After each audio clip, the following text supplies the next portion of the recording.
Salut tout le monde, c'est Hugo et aujourd'hui on va parler du skate électrique de chez Elwing.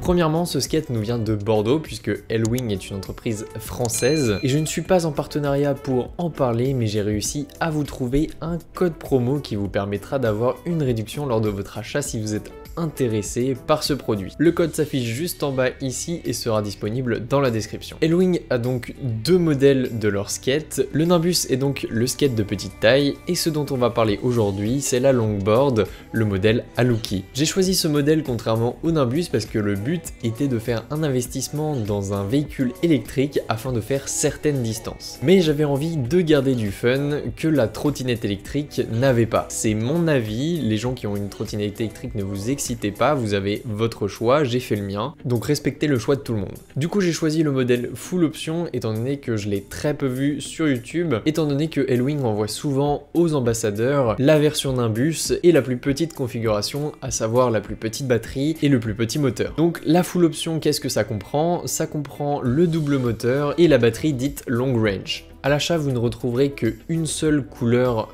de planche par skate, une de couleur un petit peu plus boisée du côté du Nimbus et une couleur un peu plus blanchie du côté du Aluki. Au début, je pensais que le modèle Aluki allait être plus clair, mais en réalité, ça se rapproche plus du crème que du blanc. Donc je peux dire que ma planche est en bois d'érable canadien de 955 par 244 mm.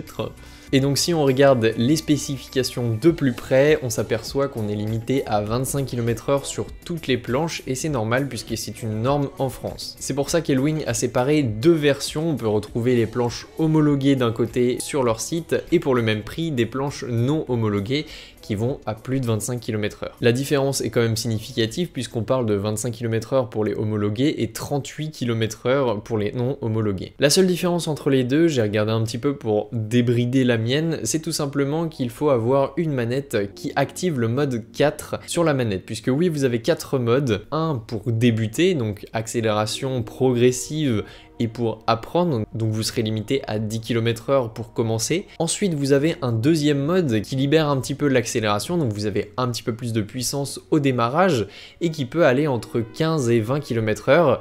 Et ensuite vous avez le mode 3 qui lui pousse jusqu'à 25 km/h et a une poussée maximale. Le mode 4 sur les planches non homologuées, elle, c'est tout simplement l'accélération maximale et pouvant aller jusqu'à 38 km/h. Perso, pour les longues distances, quand le terrain le permet et quand je suis à l'aise, je suis pratiquement toujours à 25 km/h et j'hésite encore à passer sur la télécommande qui débloque le mode 4, donc elle est disponible pour 50 €. Mais je tiens à préciser qu'en France, c'est totalement illégal d'avoir un véhicule électrique qui engage le moteur à plus de 25 km/h. Et que c'est pour ça que Elwing a fait la différence entre les skates non homologués et les skates homologués. Ensuite, avec la batterie longue distance et avec les deux roues motrices, j'ai 30 km d'autonomie, alors que quand vous passez sur une roue motrice, vous avez 36 km d'autonomie, étant donné que vous avez un seul moteur, ça pompe moins sur la batterie. Par contre, vous aurez moins de puissance à l'accélération, et donc vous pourrez monter beaucoup moins de pourcentage de côte. Et j'ai testé, j'ai poussé la board jusqu'au bout de sa batterie, et on peut dire que les estimations sont correctes, et j'ai pu faire environ 32 km, ce qui est pratiquement 2 km de plus que ce qui est annoncé au départ. Quand vous arrivez au bout de la batterie, la planche ne s'arrête pas d'un coup, elle n'est pas inutilisable, vous pouvez continuer à l'utiliser.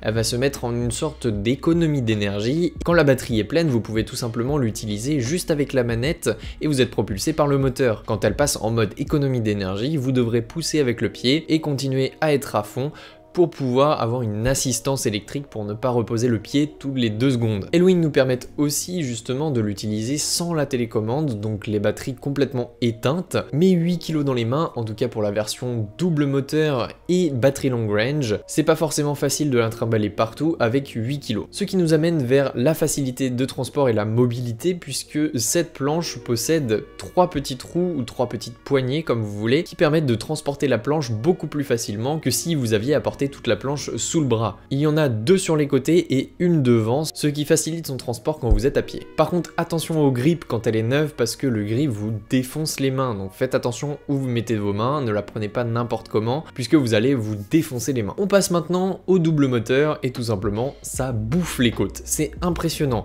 Moi quand je suis arrivé dans une côte, j'étais limité à 25 km/h, j'étais toujours à 25 km/h et en fait j'avais l'impression que la board avait encore de la puissance alors que j'étais en pleine montée, et quand la board voit qu'elle n'est plus à 25 km/h, elle relance le moteur pour justement atteindre les 25 km/h en côte. Donc vraiment on sent qu'il y a de la puissance là-dessus et je pense qu'avec le mode 4 on pourrait vraiment exploiter cette puissance. Attention aux moins expérimentés d'entre vous, ceux qui n'en ont jamais fait ou ceux qui sont pas forcément très à l'aise sur cette planche là, c'est très difficile de prendre en main l'accélération quand on n'est pas habitué. Donc même ceux qui en ont déjà fait et qui connaissent les sensations, faites attention, c'est très puissant, ça peut vous faire perdre l'équilibre et vous pouvez tomber à tout moment. Ça accélère très fort mais ça freine aussi très fort, donc attention quand vous mettez un coup de frein, allez-y progressivement sur la molette. D'ailleurs, en parlant de molette, parlons de la télécommande. Il y a une molette pour avancer et freiner et 3 boutons pour le reste des actions. Un pour la marche avant, marche arrière, un autre pour changer de mode, donc 1, 2 et 3 comme on l'a vu tout à l'heure, et pour les non homologués la 4, et un pour allumer ou éteindre la télécommande ou pour voir ce qu'il reste de batterie dans votre planche. C'est très facile d'utilisation et franchement j'ai entendu des personnes qui ont testé plusieurs boards électriques dire que c'était une des meilleures télécommandes du marché pour les skates électriques. En accessoires livrés avec, vous avez 2 lumières pour vous éclairer ainsi que 2 supports, mais je ne sais toujours pas où ils vont, où ils sont censés aller sur la planche, ou si c'est un support pour nous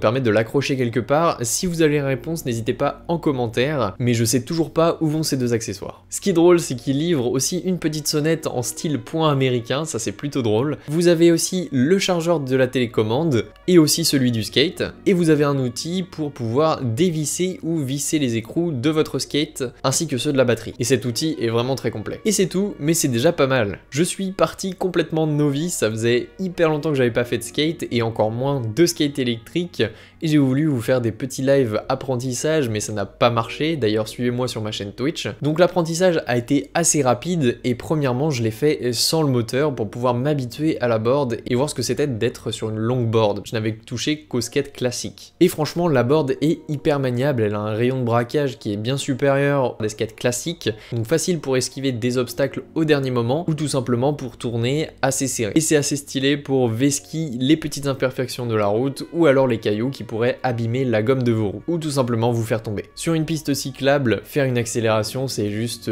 ouf, franchement c'est un pied total, la board accélère vraiment vite et quand on double des vélos c'est super satisfaisant. Mais faites toujours attention, vous pouvez tomber à tout moment et d'ailleurs dans les 10 premières minutes d'utilisation elle a failli finir dans l'eau, j'ai été assez idiot de l'utiliser à côté d'un fleuve pour mes premières séances d'utilisation et je suis tombé et j'ai eu le réflexe heureusement de freiner sur la molette pendant que le skate était en train de partir vers l'eau, mais sinon c'était foutu. Et c'est ma seule chute avec celle où j'ai pas regardé devant moi, il y avait un petit poteau au niveau d'un trottoir, la roue s'est prise dedans, je suis tombé au ralenti comme une merde, c'était plutôt drôle. Sinon mon expérience sur cette board, c'est que j'avais la manie d'écarter les pieds pour garder un certain équilibre sur cette board, sauf que au bout d'un moment ça fait très mal au mollet, donc tout simplement il suffit de rapprocher un petit peu ses pieds et en plus on a une meilleure maniabilité étant donné que les bords sur les côtés sont un petit peu surélevés, donc si vous mettez un petit coup de pied vous tournerez plus que sur l'arrière de votre skate. Mais bon, maintenant je suis très confiant avec cette board, j'ai plusieurs dizaines de kilomètres à mon actif,